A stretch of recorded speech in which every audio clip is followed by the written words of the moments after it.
Hey boys and girls, so I just finished up an Enchantment of Ravens, also by Margaret Rogerson. This thing was audiobook. It was a little less than 9 hours, but I slapped that bad boy on 1.1 and finished it in under 8, because that's how I roll. Anyhow, like I said, super short book. Don't know how many pages it is. I did listen to it as an audiobook. I could look up the page count, but so can you. The bad thing that this thing has going for it is that I read it after Vespertine. No, really. Vespertine was so good. And this book is Margaret's debut novel. That being said, I'm still going to give this thing about a 4. I thought briefly about a 3.5, but I realized that's basically just because I'm not huge into the genre. Compared to her last book, which was much more of a regular fantasy, this one is more of the fairy folk type. The fairy tale type stories are not usually something I'm really interested in. However, I have to give it a 4 though, because it was that well written. So if you are into this type of novel, probably you're going to rate this a little higher. The fact that I'm giving this a 4 though is a testament to how good this book was.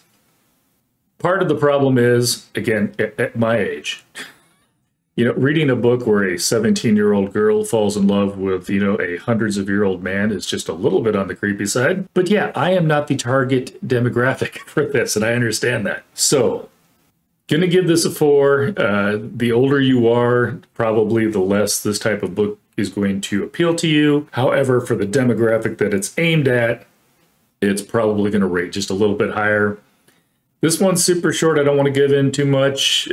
Basically, young girl has a knack for artistry. She paints portraits. And in this realm, in this particular version of, fairy folk, they have magic, but they can't do mundane, what they call crafts. Cooking, tailor, portrait, baker, they can't do any of that type of stuff. So that's what they use the humans for. And her painting gets her in trouble. And we move on from there.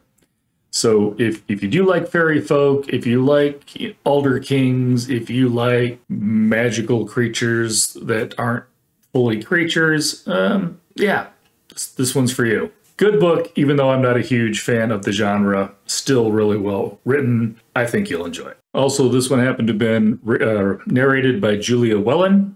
Hope I pronounced her last name correctly. And she did an excellent job.